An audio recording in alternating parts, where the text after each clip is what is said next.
Oi, pessoal, tudo bom? 15 de outubro, vamos bater um papo sobre vida de professor, especificamente professor universitário, certo? Que é o meu caso, professor universitário.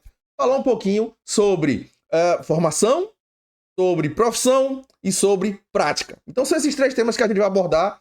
Se você é professor ou aluno, comenta aí sobre esses três temas na medida que a gente for conversando aqui, logo depois da nossa vinheta. Vamos embora!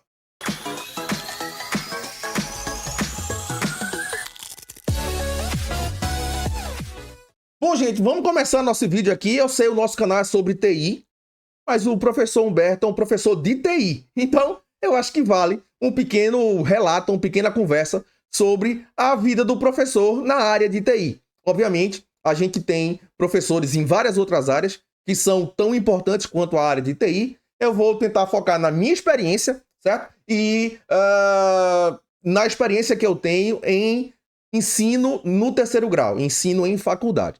Ok? Então, como eu falei, os três pontos que a gente vai discutir são pontos de formação, profissão e prática do ensino em faculdade.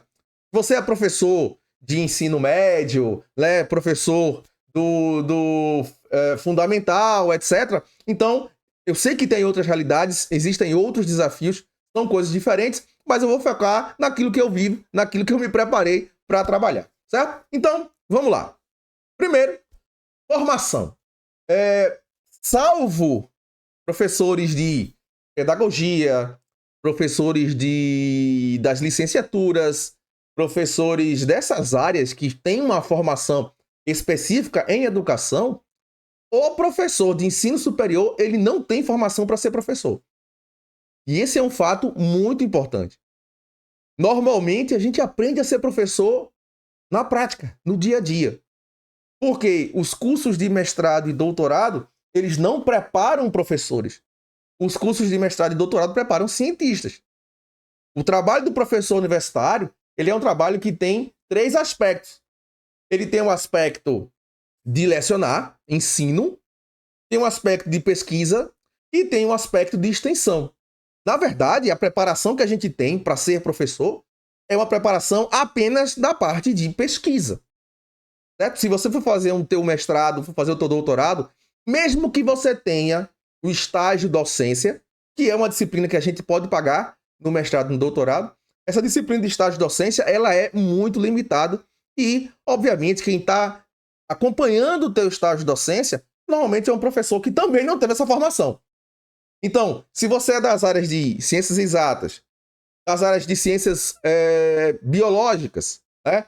Você vai poder pegar o pessoal de medicina, de odonto, o pessoal de enfermagem, de fisioterapia e todos esses cursos, psicologia. O pessoal de ciências exatas, as engenharias, a galerinha de TI, enfim, o pessoal que faz as ciências duras, que não teve essa formação de licenciatura, a gente não tem preparação para ser professor. E esse é um desafio muito grande, certo? A gente não ter essa preparação e ter que aprender isso. Ao longo aí, eu já tenho 25 anos de sala de aula, então hoje eu consigo preparar uma aula, eu consigo criar um contexto, preparar um começo, meio e fim, ter a atenção dos alunos, preparar uma atividade, apresentar exemplos, mas, cara, isso para quem está começando é muito complicado. Aí você me pergunta, e aí, professor, me dá uma dica de como é que a gente consegue resolver isso? Eu não sei. Eu efetivamente não sei. Tá? Para quem está começando na profissão, para quem tem interesse em dar aulas e quer se preparar, obviamente o estágio de docência é o primeiro passo. É fundamental que você faça essa disciplina se você estiver cursando aí o teu mestrado ou o teu doutorado. Uma outra opção, uma outra dica que eu posso dar para vocês é que, entrando em contato com algum colega, algum amigo professor, faça palestras, participe da vida acadêmica de alguma maneira, para que você comece a ter essa interação e entenda como é falar na frente de 50, 60 pessoas, que é o normal de a gente ter de alunos dentro de uma sala de aula. Tá? Preparação de provas, revisão, todas essas questões, realmente, a gente tem que aprender na prática. Não tem uma formação para isso. E um outro ponto importante, em muitas áreas, as pessoas não estão mais escolhendo serem professores. E aí a gente já vai para segundo tópico, né, que é o tópico da profissão. ser professor hoje não é atraente. Financeiramente, psicologicamente também, tá? Você não tem um salário tão bom assim, o mercado muitas vezes paga melhor, principalmente para profissões na área de tecnologias, tá? Então, se você está na área de tecnologias e começa a lecionar, o mercado vai pagar mais para você do que você dando aula. Qual é a atração, qual é o chamamento que você vai atender para que você vire professor, se torne professor? Obviamente, algumas pessoas têm uma inclinação para dar aula, gostam daquilo. Que é o meu caso. Meu caso, eu dou aula quase como uma terapia. É um bate-papo, é gostoso, é uma delícia dar aula. Mas em termos de questões financeiras e psicológicas, realmente a carreira de professor ela não é atraente. Tá? A pressão psicológica que a gente sofre é muito grande, porque além de uma série de medos que a gente tem mesmo, tá? Medos de violência, de estar num ambiente que é hostil, de, sei lá, de qualquer coisa que possa vir a acontecer na sala de aula. É uma pressão psicológica grande. Algumas pessoas conseguem suportar essa pressão psicológica, outras pessoas não conseguem e desistem. Em muitas situações, os melhores profissionais não estão na sala de aula, porque eles estão ganhando mais dinheiro fora da sala de aula e não vão se arriscar a ter esse contexto de aula. Tá? E isso, pessoal, não é uma questão que vai acontecer somente em colégios, em faculdades particulares ou faculdades públicas. Tá? Eu dei aula em faculdades particulares e faculdades públicas e o contexto é exatamente igual. Okay? A gente tem uma dificuldade grande de termos os melhores profissionais em algumas áreas, tá certo? Principalmente as áreas onde o mercado paga mais. Áreas como medicina, áreas como tecnologias, engenharias. Então, nessas áreas, muitas vezes o bom profissional, ele não quer ir dar aula. Apesar da pessoa ser uma pessoa que tem o dom, consegue passar a informação muito bem feita, ele não tem esse dom de dar aula. E muitas vezes a gente não tem a formação. Você é um bom cientista, mas você não consegue dar aula porque você não tem aquela formação de cientista. E aí, para fechar, né, o terceiro tópico da gente é o tópico da prática. E a prática do profissional, né, de ensino superior, ensino, pesquisa e extensão. Para você conseguir juntar tudo isso dentro de uma pessoa, no tempo que você tem para dar aula, é muito difícil. É muito difícil. Certo? Eu posso dizer para vocês, hoje quem pesquisa, certo? Fora de universidades federais, por exemplo, que não está encaixado ou engajado em algum programa de mestrado e doutorado, são muito raras as situações. Muito raras as situações. É porque realmente a pessoa gosta.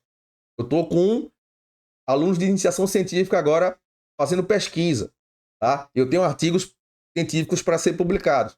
Mas é muito, muito difícil você fazer pesquisa, principalmente porque o apoio para a pesquisa é muito baixo. E extensão, eu vou confessar a vocês, é muito difícil para mim, porque eu não tenho esse hábito de trabalhar com extensão. Estou com um projeto de extensão agora, mas é muito complicado você trabalhar esse projeto de extensão, você levar a faculdade para outros lugares, porque a gente também não sabe nem como é que faz isso. Em muitas situações você não desconhece o procedimento de botar esse processo de extensão para funcionar. Além disso, obviamente, falando na parte prática, em muitas situações a gente enfrenta turmas com 50 alunos, 60 alunos, 80 alunos. É impossível você conseguir dar aula para esse pessoal todo. E eu não estou falando aqui somente de faculdades particulares, faculdades públicas também. Uma turma de 60 alunos para você dar aula de matemática, por exemplo. Não é fácil. Não é fácil. Você não tem condição de chegar em todo mundo. Não tem condição de entender e de perceber a dúvida em cada pessoa. As melhores experiências que eu tive dando aula foram em turmas pequenas. Turmas de 5 alunos, de 15 alunos, de 10 alunos. Obviamente, turmas de 5 alunos, 10 alunos e 15 alunos, elas não são viáveis financeiramente. E esse é um problema grave. E a gente não tem como resolver, porque a turma tem que ser viável. Porque se ela não for viável, você não tem como pagar o professor.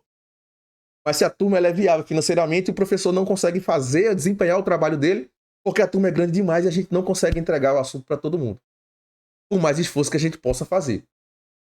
Então, o professor, ele tem que entreter uma geração que tem uma dificuldade de concentração, tem que passar o assunto e tem que contextualizar esse assunto. É bem difícil para pessoas que não tiveram essa preparação e que, em muitas situações, precisa dividir a profissão de professor com outras coisas.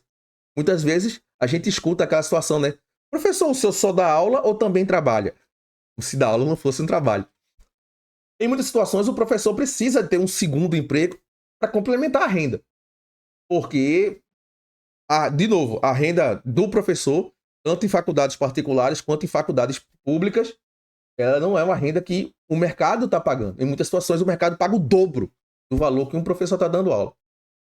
Mas aí você pergunta, Humberto, por que você dá aula então? Eu gosto muito de dar aula. Eu gosto muito da aula. Eu gosto muito do momento da sala de aula. Do momento do laboratório. O pessoal está descobrindo as coisas. Do aluno chegar 2 anos depois, 3 anos depois, e falar, Humberto, aquilo que a gente aprendeu, aquilo que eu estudei lá com o senhor, eu vi no trabalho e aquilo ali salvou o dia, cara. Salvou o dia. Isso aí é perfeito. Minha mãe era professora, está aposentada hoje. E ela encontra os alunos e muitos dos alunos chegam para ela e dizem, professora, a senhora foi a melhor professora que eu já tive. 30 anos depois. Isso aí não tem preço. Né? Foi isso que me fisgou. Como pessoa e como profissional. Tá? Mas a gente tem vários desafios para a gente trabalhar. A formação dos professores de ensino superior que não têm formação. A formação da gente é em ser cientista, né? Em desenvolver ciência, desenvolver pesquisa. A profissão que precisa de valorização, não só financeira, mas moral. Né? Valorização moral. Ser professor precisa ser importante na sociedade. O professor precisa ser um profissional que é importante para a sociedade. E, na prática, a gente precisa resolver essa questão de turmas muito grandes e que tem que ser financeiramente viáveis e que a gente não consegue chegar nas pessoas e a qualidade do ensino termina diminuindo. Eu sei que isso acontece em vários lugares, o Brasil não é um exemplo único disso. A gente vê várias turmas de faculdades grandes nos Estados Unidos, na Europa, e que são turmas grandes também, tá? Mas isso não quer dizer que tá todo mundo certo, ok? A gente precisa resolver essa questão e o papel do professor nessa era de tecnologia, onde celular, inteligência artificial estão presentes na vida do profissional, estão presentes na vida da pessoa, e como é que isso vai acontecer. Tá bom, gente? Era um bate-papo, um desabafo. Para os professores, feliz dia dos professores aí para vocês. A gente se vê, um abraço, obrigado e até a próxima.